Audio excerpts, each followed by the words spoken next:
The other thing, too, with Kansas City that I just find intriguing, they're out of the woods with the Mahomes contract. And I don't get a sense that he really gives a damn or he's worried about, oh, man.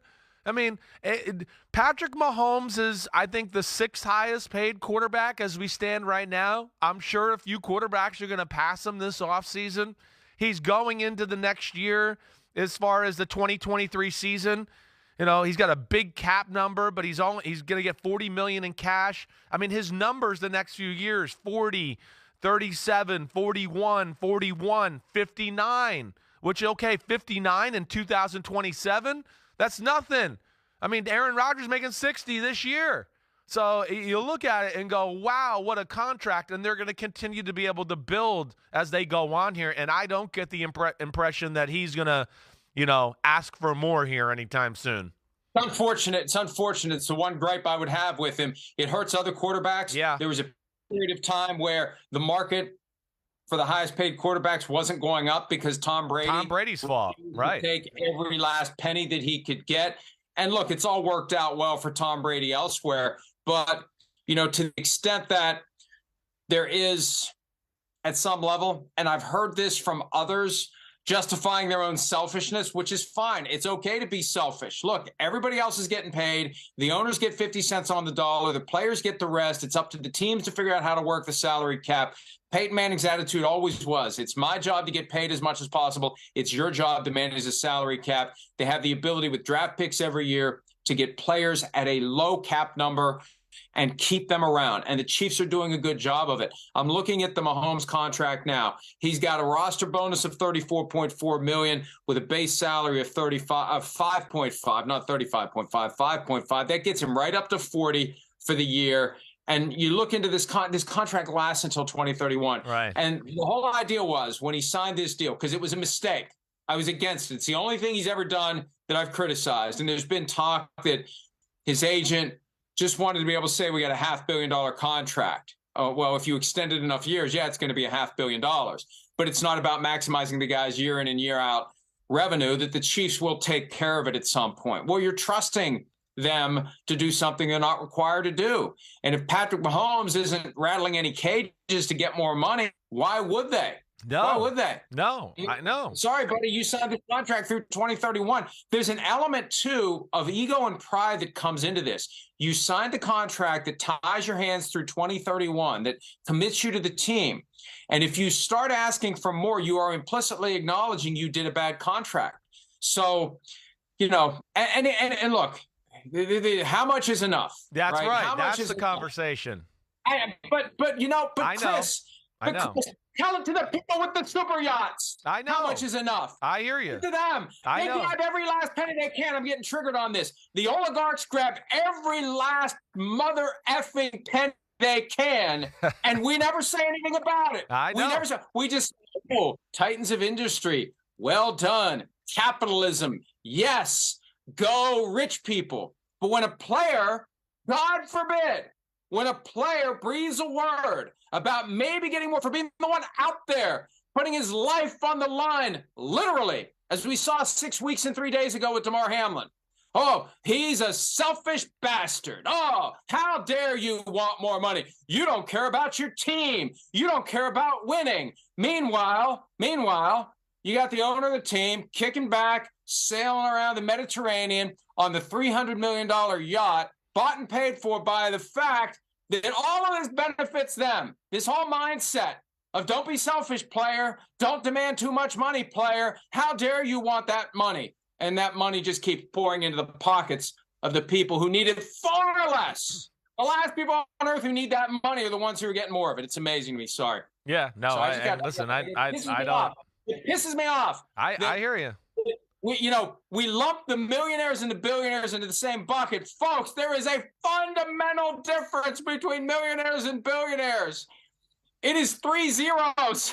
It is a huge difference. And most of the billionaires aren't just 1 billion. It's you multiple, got 1 billion. Right. That ain't enough to own a team. You got 70 billion in Denver, which is one of the 3 owners. The other two are billionaires as well. Are you kidding me? No, I we know. get mad when players want more? Get the F out of here with that. Yeah, I mean, listen, a lot of these owners, the money they spend on the team and all that, it's kind of like FU money anyways. It's like it's not like really ending their life. I know a few of them are the family business, but I hear you. It's a messed up system. It is. You know, it's certainly swayed to the owners in a huge capacity more than any other sport. I think there is some argument to be made. You know, the salary cap, the non-guaranteed contracts are what make the sport really awesome to a degree. But yeah, would I like to see the players get a little bit bigger piece of the pie? 100%. No doubt about that. You know, again, not only the money that we talk about, that you're talking about, that the owners rake in every year, the appreciation of the franchises themselves is like gigantic. If they made $0, their appreciation of the organizations and they want to sell it is huge money, as we know. But the thing with Mahomes, and getting back to that, I think he's very legacy aware. I do. I don't. I think he's a little like what you were talking about. He's like, what's the difference if I got $320 million in the bank and I have $350 million in the bank? I know there's a big difference, but when you start to get those kind of numbers, it's not that big of a difference. And I do think, like, Mike, to something else that plays a factor here, because now we've hit this stage. Mahomes has become such a star now. See, this is where it happened with Brady, that he could swallow I'm taking less because he can go, I can make whatever I want in the offseason. I can make whatever I want in endorsements now. Anything my name is next to is going to be, you know, a six-figure deal. You know, oh, you want me to do two commercials? Yeah, that's going to be, you know, $12 million or, you know, whatever. I mean, it's going to be huge money for whatever he does now, because he, you know, is now officially an all-time great.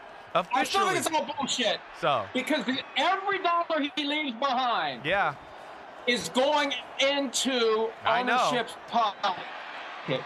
And this whole mindset, everything you're saying, Chris, and I know you believe it. You're a product of the system. I get it. Yeah. I get it. I understand it. Yeah. For me, the moment of awakening came during the lockout in 2011. That's when I began to think of it differently. The idea that the players have no equity. All the players have is their ability to earn money during that relatively limited slice of their lives where someone will pay them a lot of money to play football. And the moment that goes away, they're done. Hey, if Patrick Mahomes all of a sudden becomes Russell Wilson, you think they're going to keep him? You think they're going to pay him all that money? No, I know. They're going to tear it up, and they're going to, because it's in the best interest of the team to find a better quarterback. So and look, there's no easy way to navigate this, but the reality is, what's the difference between 320 million and 350 million? It's 30 million. And you know who thinks that way? The people who have 30 billion. I know.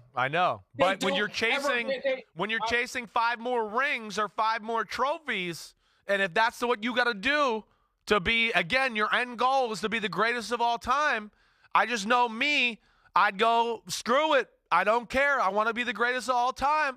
I'll take 320 million, screw the 350 million, and that's the kind of guy we're talking about here. You know, and it sucks, Mike, because you're right. They use it against you. They're using it against his love of the game and the love of the sport, all against him. And that's where it does suck. But a guy like Mahomes or Josh Allen or Joe Burrow are going to go, okay, fine, I'm just going to have to deal with it because I want to be the greatest. There's a point where you just say, you know what? I've already won my championships. I'm already in the Deion Sanders upper room at the Hall of Fame.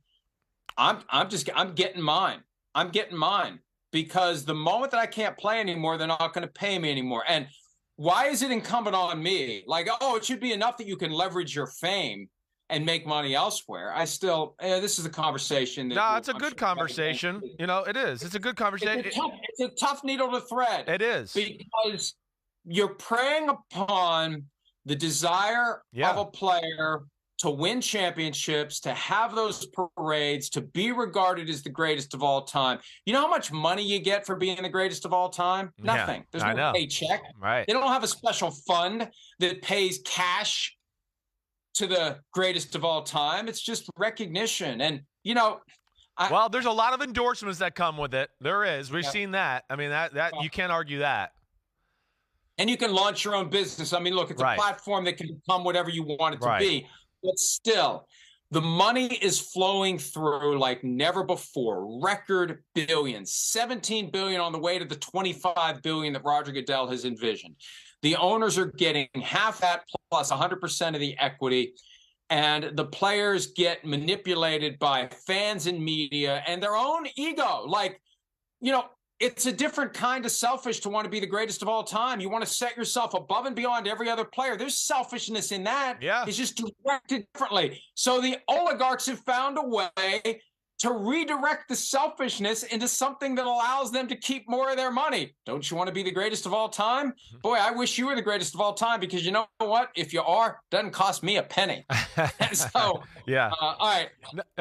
But one last thing I want to say about that. Just one last thing. Because, I mean, I think it is a good conversation. We hit it all, and I think that's why we're sitting here back to the real point of this, why we think Kansas City's going to be hanging around for a while.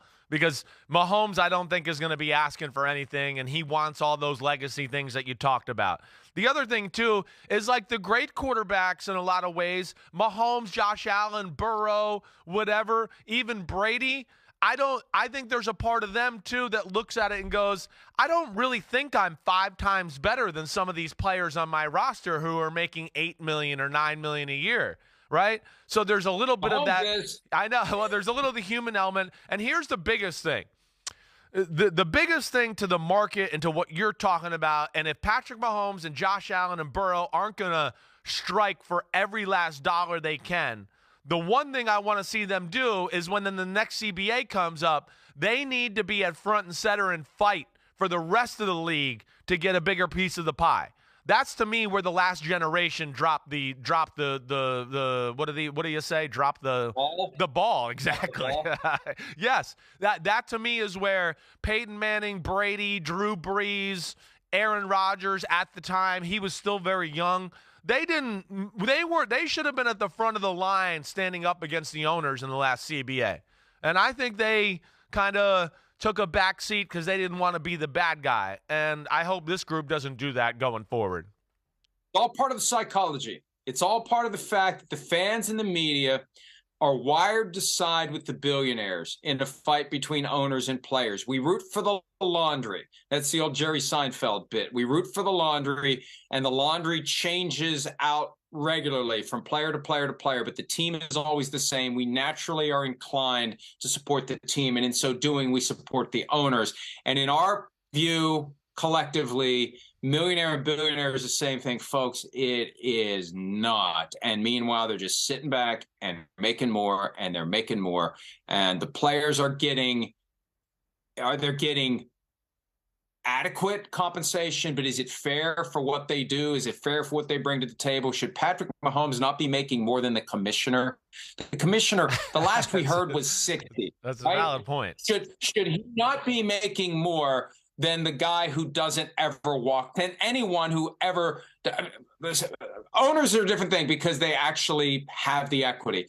Any employee of the owners, which the commissioner is, there should be no one who isn't playing that's making more than the best player in the NFL. And what's the commissioner going to make? We don't know anymore because of that whole stupid tax-exempt league office thing that was a PR mess, and it got turned into, the league keeping all of that secret now. We don't know how much Goodell makes. Maybe he's making twice what Mahomes makes, which is a problem if it's true. Hi, it's Mike Florio. Thanks for watching PFT on YouTube. Hit subscribe for the latest news and analysis from Pro Football Talk.